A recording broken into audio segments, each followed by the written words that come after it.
افسانه در سره شریکوم او ماته داسې لګي چې دغه افسانه ما وړاندې چېرته نه ده شامله کړې. لومبي ځل یې در سره شریکوم او که یو ځل مې چېرته شریکه کړې ځکه چې بلا وخت شو تقریبا 13 یا 14 کاله مسلسل پروګرام د ابزار را روان دي، نو که ویلې مې وي هم څه ووایم، خو نه به یې اورېدلې شاید چې تاسو. ښکلې افسانه ده طاهر افریدي. نور خوبونه نه وینم، د دغه افسانې نوم دی او ډیره خوندوره افسانه ده. نو په دغه هیله او په دې امید در سره شریکوم د طاهر افریدي دغه افسانه نور خوبونه نه وینم چې ستاسو د خوښې وړ وګرځېږي. نور خوبونه نه وینم چې د ماښام خړه د هغه د کور په ټیټو دیوالونو راخورېدله، نو هغه هم د کور په مات وینو خوړلي دورشل قدم کېښودو او لکه د یو معذوره کسې په تندکونو ځان تر شلېدلي کټ راورسولو. د هغه په تن بدن د ټولې ورځې مهنت، مشقت او ستومانۍ د خاورو دومره دروند پیټې پروت و چې هغه ته دا هډو احساس ونه شو چې د هغه د کټ سر ته کېناستو او که د کټ په نیمه شلېدلې لنګه یې د خپل وجود زور واچولو. د کټ په نیمه شلېدلې لنګې د ناستې سره هغه د ټولې ورځې مهنت او ستومانۍ د خاورو ډکې څپلۍ داسې زر زر څنډ وهلې لکه هغه نور د دغه ستومانۍ پیټې نشي زغملی. او په هغه تر ټولو ګرانې ښځې هغه ته په یو جامګي کې د سره منګي یخې اوبه راوړې او لکه د تازه کونډې ناوې د ډېرې ناخوالۍ نه مسکی شوه. یا سړیه په دې کټ کې خو لږ سم کښېنه که نه. هغې ورته د غربت او نستې په زهرو لړلې خبره کې د خپلې نستې وهلې خواږه ورګډ کړل او هغه چې د ستومانۍ تالاب نه سر راپورته کو نو ورته هله احساس وشو چې هغه په رښتیا د کټ په بې ځایه برخې ناست دی. هغه ښځې ته په موسکي انداز وکتل، خپلې څپلۍ یو ځل بیا څنډ وهلې او د کټ منځ ته یې ځان دیکه کو. د هغه ښکلی ښایسته سور سپین او لکه تازه ګل غوندې غوړېدلي بچي د هغه تر غېږې داسې په دو دو په منډه منډه ځان راورسولو لکه هغه ورته د چا شتمن پلار غوندې د یو اوچت دوکان نه د اعلی درجې چاکلیټ راوړی وي. او هغه ماشوم بچی یې غېږه کې کلک ونیو او د هغه په ښکلي کچا او د ګل د پاڼو په شان نازک مخ باندې پرېوتلي د غربت ګردونه یې په خپلو اوچو شونډو پاک کړل. بچي د څه شي د تمه په انداز د پلار لاسونو ته وکتل، خو د پلار لاسونه یې د جیب غوندې تش تور وو. تشو لاسونو او تشو جیبونو د خپل ایکي یو بچي مینه مو هم راپېرزو نشي. هغه لکه د ځان سره څه ویلي وي او چې ماسخوتن د وړوکي کور په وړوکي غولي کې هغه د خپلې ګرانې ښځې سره جفت کېناستو. د ستومانۍ او غریبۍ په شلېدلي څادر کې پټ شو، نو سترګې د اسمان په ستورو خښې کړلې. خو د هغه د برخې د کنډولي عمره اسمان کې د هغه د قسمت په یو څو ستورو د لوی ښار رڼاګانو څه داسې دوړې ګردونه پرېوتلي وو چې هغه یو څو ستورو هم ورکې د خپلې تتې رڼا ډیوې نه شوې بلولی. هغه د اسمان د تتو ستورو نه سترګې واړولې او د خپل څنګ سره جوختې ګرانې او د هغه په ټول غم نیستې شریکې ښځې په مخې سترګې ولګېدې. اوف خدایه! هغه یو اسویلي وکړو د خپلې ګرانې او مینې ښځې د سر لاندې ایښې لاس یې راښکلو او په بل انډ واوړېدو. ولې څه وشو؟ هغې په حیرانتیا ورنه تپوس وکړو. هېڅ هم نه، هسې نن ډېر ستړی یم. هغه ناخواله ستړی او مختصر جواب ورکړو.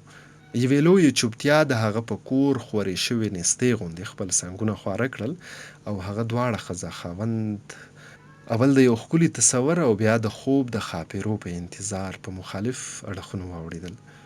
هغه د تصور د ښکلې ښایسته خاپېرۍ په لټون د خپل خیال نیلي ته پونده ورکه او د هغې ښایسته خاپېرې په لټون لکه دیو ښکاري د خیال په میرو سر شو. خو ستومانه وجود، ستومانه ذهن او ستومانه لټون هم د تصور ښایسته خاپېرې د غېږې په حلقه کې رانغله او چې څه ډېر ساعت پورې په دغه لټون کې هغه ناکامه شو، نو ځان سره یې د ډېر رو او په فکري انداز کې ووی: زموږ د بدنصیبو د نستۍ جونګړې ته د ښکلي تصور ښکلې خاپېرې هم نه رادرومي او بیا یې په دې زړه له ډاډ او تسلي ورکا چې که ښایسته او ښکلې تصوري خاپیرې نه راځي نو نه دې راځي. نن هسې هم ډېر سخت ستړی یمه. زه خیر دی، اوس به مې د خوب خاپیرې په خپله توده غېږه کې ونیسي او د تورو ګورو زلفو په ټالونو به مې وزنګوي. د هغه یقین و چې اوس به هغه زر ویده شي او ډېر ښکلي خوبونه به وویني، خو تر ډېر ساعته هغه انډ په انډ اوړېدو او د خوب خاپیرۍ هغه په خپلو نخرو، نازونو او اداګانو زورولو.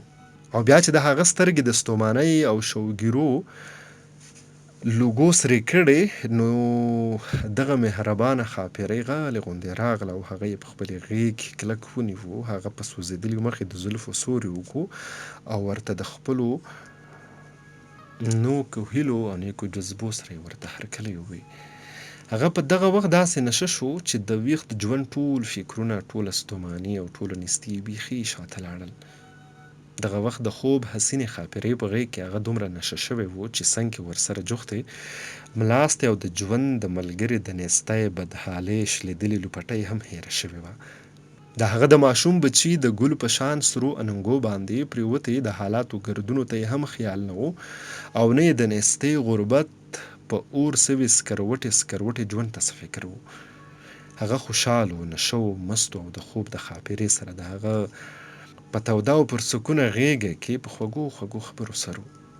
خدایه شکر دی چې د ویښې د عذابي ژوند نه دغه د خواږه خوبۍ ژوند خوب خو مې نصیب شو.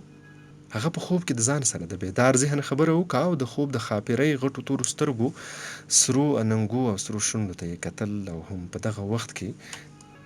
دغه وخت د هغه د خپو لاندې لکه ځمکه تښتېدلې وي. د هغه په بدن، حواسو او روح باندې زهرجن میږي خواره شول. د هغه د خوب ښکلې خاپیرۍ خپل رنګ او شکل بدل کو او د یو خونړي دیو په صورت کې د هغه په وړاندې د هغه د ګرانې مینې ښځې د سر نه لوپټه راښکله.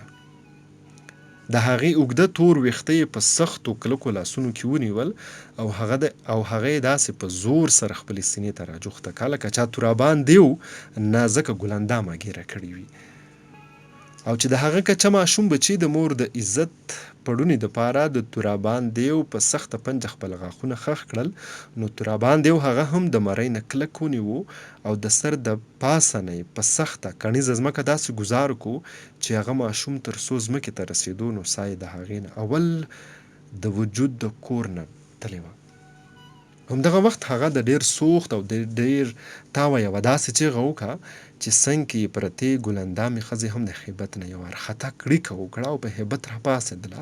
خوا کې ورسره په بل کټ کې پروت د هغه کچه ماشوم بچی په بل اړخ داسې واوړېدو لکه هغه هم په خوب کې یېرېدلی وي. یا الله خیر څه وشو؟ خوب دې لیدو کا؟ د هغې ښځې ترېنه هیبتي تپوس وکړو او په تادۍ کې ورته د یخ منګي نه د اوبو جامګې راډک کړو. یا سړیه زموږ نیستۍ په ډېرو فکرونو غمونو نه غوڅېږي. ته تل په ویښه او په ویدو بې ځایه خوبونه وینې. د هغه د ښځې چې اوسان په ځای شول نو یې ورته بې ترتیبه شانه وي. هسې دغه خوب ډېر زخت خراب و، خو شکر دی چې خوب و. ته زه اوس وده شه، زه به هم وده شم. خو که بیا مې داسې خوب.